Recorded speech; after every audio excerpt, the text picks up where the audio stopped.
दोस्तों, आज हम देश में जो कार्रवाइयाँ हो रही हैं, चाहे वो जीएसटी इंटेलिजेंट टीम के द्वारा या सेबी भारतीय प्रतिभूति नियामक बोर्ड के द्वारा। तो दोस्तों, आज हम जो ये वीडियो बनाने जा रहे हैं, इन जांच एजेंसियों पर ही बनाने जा रहे हैं। आपने अभी हाल फिलहाल में एक बड़ी खबर देखी होगी कि इत्र कारोबारी पीयूष वर्मा का जो पुश्तैनी कारोबार था, जो उनकी पीढ़ियों की मेहनत थी, जो उनके पुरखों की बनाई हुई इंडस्ट्रियां थी, आज उस पैसे पर, उस दौलत पर जीएसटी इंटेलिजेंट की टीम ने छापा मारा और वहाँ से 280 करोड़ का कैश और सोना और चांदी, यही सब बरामद होने की खबरें आपके सामने घूम रही होंगी।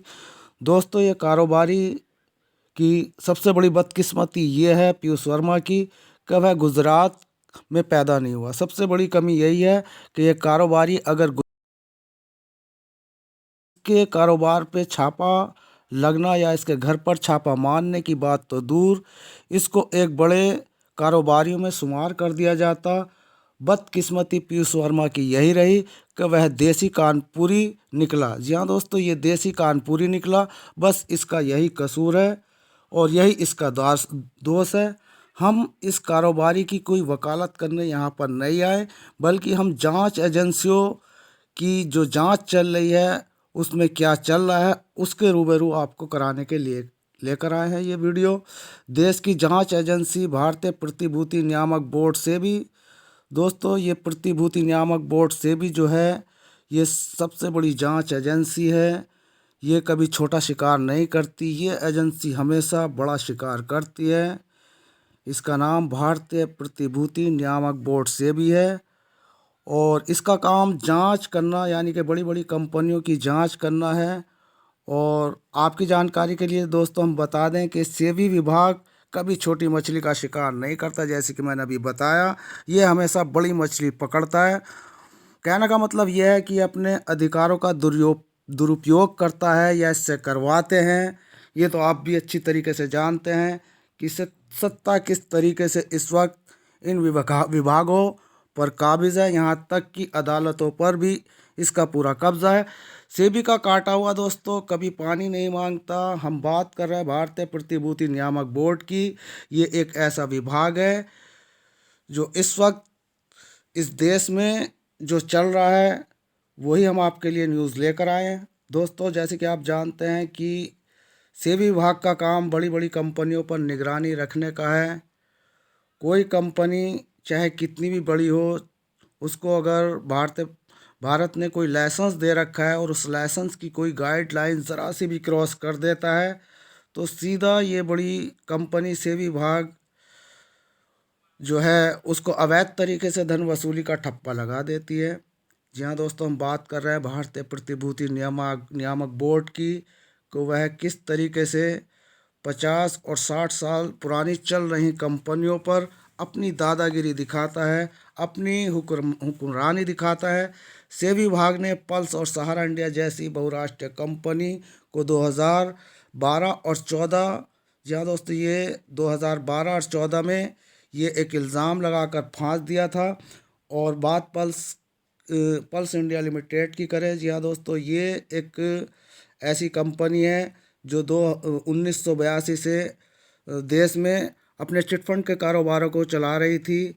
और 60,000 करोड़ रुपया पल्स कंपनी में जो गरीब निवेशकों का लगा हुआ था, वो सेबी विभाग ने इस पर बैन लगाकर ये कह दिया कि आप अवैध तरीके से धन वसूली कर रहे थे।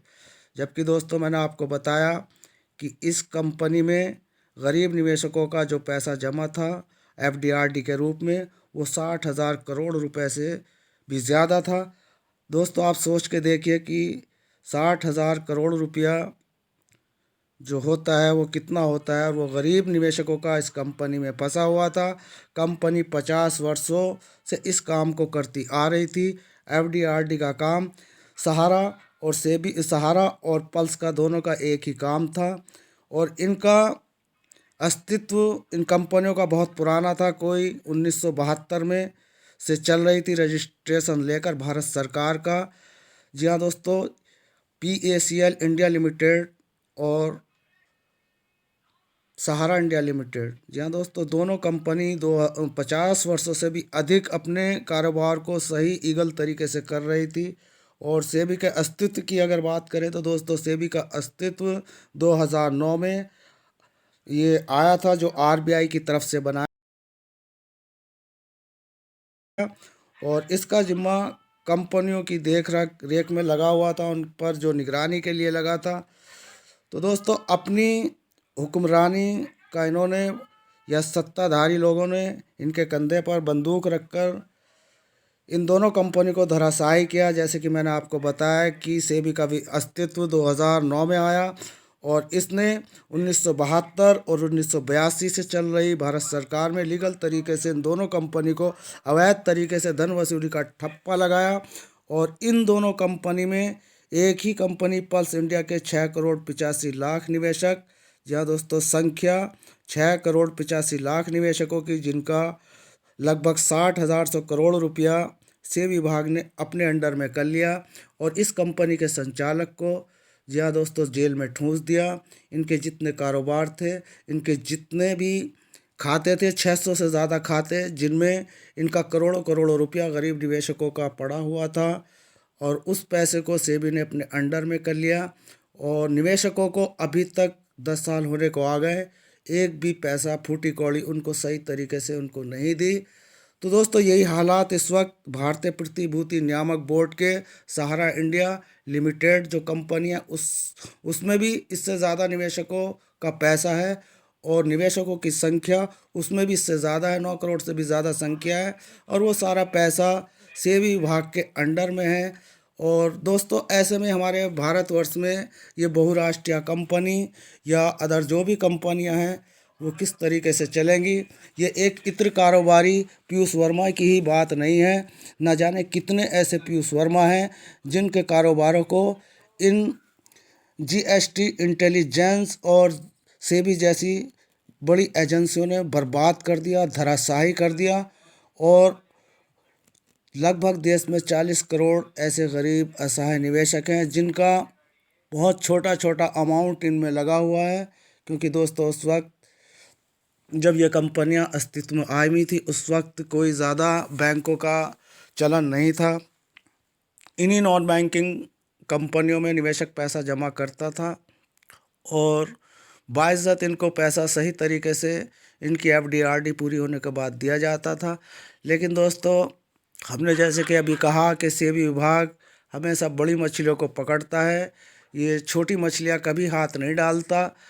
तो अब दोस्तों, देश में इन कंपनियों से जो प्रभावित हैं, उनकी संख्या करोड़ों में है, उनका पैसा अरबों में है, उनका पैसा उनको नहीं मिल रहा। ये पैसा कहाँ गया? ये पैसा 2011 और 14 का जो 1 करोड़ अरबों रुपया से विभाग के पास है, उस पैसे को कौन इस्तेमाल कर रहा है? क्या वो कभी निवेशकों को मिलेगा? यही एक बड़ा प्रश्न चिन्ह सभी भारतवर्ष के निवेशकों के सामने है। और आवाज़ उठती है, बहुत बड़ी बड़ी आवाज़ें उठती हैं, बहुत बड़े बड़े धरने होते हैं। और बात अगर दिल्ली जंतर मंतर की करें, तो वहाँ पर भी बड़े बड़े धरने ये निवेशक करते हैं जिनका पैसा इनमें लगा हुआ है। और वो अभिकर्ता जिन्होंने इसमें पैसा लगवा रखा है, वो भी बहुत बड़े बड़े धरने करते हैं। लेकिन दोस्तों, इनकी आवाज़ को दबा दिया जाता है।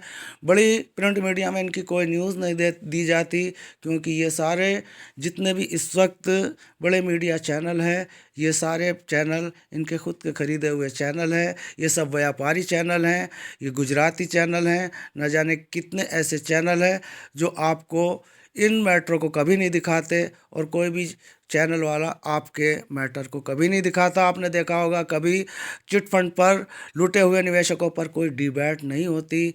आपको भटकाने वाले मुद्दे आपको दिखाए जाते हैं, वो मुद्दे दिखाए जाते हैं जिसमें आपको देखने का शौक़ होता है। आपकी मर्ज़ी के द्वारा जो आपकी मर्ज़ी होती है, जो आपको अच्छा लगता है, वही आपको पर्दे पर दिखाया जाता है। और 40 करोड़ असहाय निवेशक जिनका पैसा इन छोटी छोटी कंपनियों में लगा हुआ है, वो सारा पैसा भारतीय प्रतिभूति जैसी जांच एजेंसियों के कब्ज़े में है।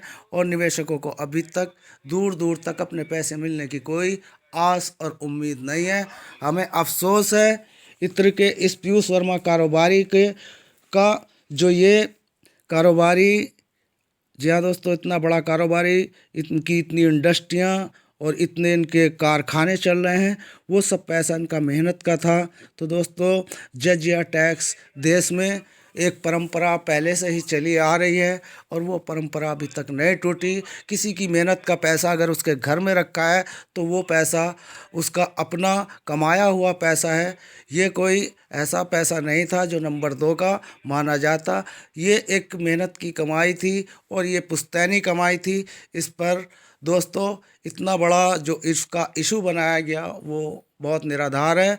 और दोस्तों, हमारी ये वीडियो आज जो हमने आपके लिए बनाई, ये हमारी वीडियो इसलिए हमने बनाई ताकि आप लोगों को पता चल सके कि देश में जांच एजेंसियां जो इस वक्त अपना हुक्मरानी दिखा रही हैं, या अपने आकाओं के कहने से ये इनके कंधे पर बंदूक रख दी जाती है इन विभागों पे, और ये बड़ी बड़ी मछलियाँ जो यहाँ पर फंसाई जाती हैं या उनके ऊपर गाज गिराई जाती है, इन कंपनियों का इनका पैसा करोड़ और वो रुपया कहाँ जाता है ये किसी को नहीं पता। तो दोस्तों, आज की इस वीडियो में बस इतना ही। वीडियो पसंद आए तो दोस्तों में शेयर करें और दोस्तों हमारे इस चैनल को सब्सक्राइब करें ताकि हमारे द्वारा बनाई गई हर एक लेटेस्ट अपडेट पहुँचे सबसे पहले आपके पास। तो दोस्तों, मिलते हैं फिर किसी नेक्स्ट न्यू अपडेट में। तब तक के लिए यूएस खान को दे इजाज़त। धन्यवाद। जय हिंद, जय भारत।